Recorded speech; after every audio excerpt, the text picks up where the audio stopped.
ఈ మార్కు సువార్త 16వ అధ్యాయం 8వ వచనం నుంచి 16వ వచనం వరకు ఉన్నటువంటి వాక్యాలు బైబిల్లో ఆ తర్వాత కాలంలో చొప్పించబడినవి అనడానికి చరిత్ర మాత్రమే కాదు, బైబిల్ కూడా సాక్ష్యమిస్తుంది.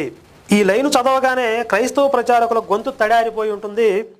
కొంచెం మంచినీళ్ళు తాగిరండి, ఈ విషయంపై పూర్తి వివరాల్లోకి వెళ్దాం. ఈ చదవగానే వాళ్ళు వెంటనే కరెంటు షాక్ తగిలిన కాకిలాగా టన్ అయిపోయి ఉంటారు. కొంచెం రిలాక్స్ అయ్యి గ్లాసు మంచినీళ్ళు తాగేస్తే మనం అసలు విషయం ఏంటో తెలుసుకుందాం.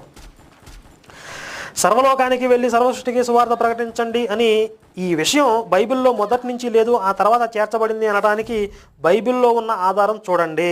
బైబిల్లో ఉన్న ఆధారం ఏంటో ఇప్పుడు మీకు వివరిస్తాను చూడండి. యేసు సిలువ వేయబడి లేచిన తర్వాత 40 రోజుల పాటు శిష్యులకి కనిపిస్తూ ఆ తర్వాత పరలోకానికి ఆరోహణ అయ్యాడని బైబిల్ కథనం. యేసు సిలువ వేయబడి సమాధిలో పూడ్చబడి ఆ తర్వాత తిరిగి లేచిన తర్వాత 40 రోజుల పాటు శిష్యుల